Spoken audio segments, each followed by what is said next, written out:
this is Michelle with the Glimmers of Intuition. Thank you for joining me. I wanted to talk about how we can observe our thoughts rather than feeling like we are our thoughts. For a long time, I used to operate from the place of anytime I got an intrusive thought, it would kind of send me in a spiral.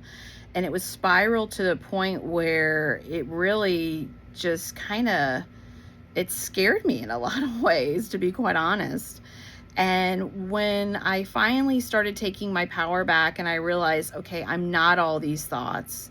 I'm not all just the failures of my past, just because I'd had businesses in the past that weren't successful didn't mean that my current businesses were not going to be successful. Just because, I've been divorced doesn't mean I can't have a successful marriage or partnership moving forward.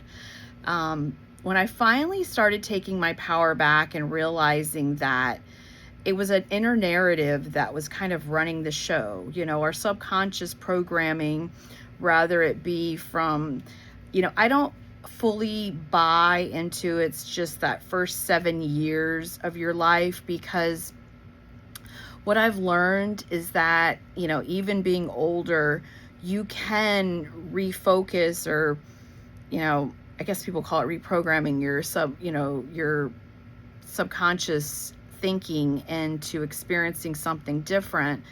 I think it's videos. I think it's movies. I know, when I was younger, I used to think that everything had to be so dramatic in a relationship for it to be a quote unquote good relationship, or there had to be this, fighting. You couldn't be friends. It had to be this, just this, there had to be this inner turmoil. And then as I've gotten older and fallen in love and had not only a lover and a best friend, I've realized that was kind of some bullshit that was going on there. And, now being a parent and having teenagers that are, on dating journeys and, just watching some of the shows with them. And, I used to think that, being that parental guidance, you had to kind of watch for the drug and the sex scenes. And it's no, it's the interaction, relationships aren't hard. It's just the story that we tell that they are. And love doesn't have to be hard. It can be just average every day. I think the mundane task of grocery shopping, doing chores around the house. Don't get me wrong, we all love to travel with our partner. We all love to, have those, spicy moments. But I think it's in the moments of just normal everyday is where love can be found too. And so when I say this to you in the sense that, you are not every thought, especially let's say you're in a situation where it's not that you're highly desiring, maybe you're, in a no contact situation with somebody, or you are in a situation where, your bank account is at zero and you don't know how you're going to pay your bills.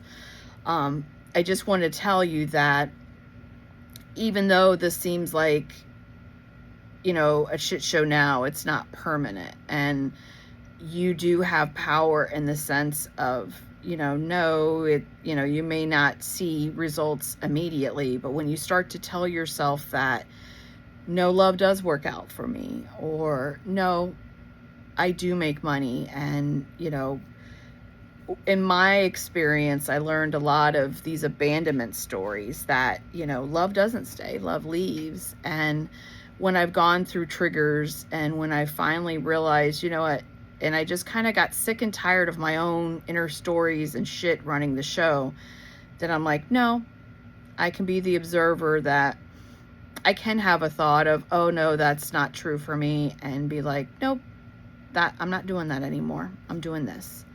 And it's just that repetition is what kind of get you to where you want to be.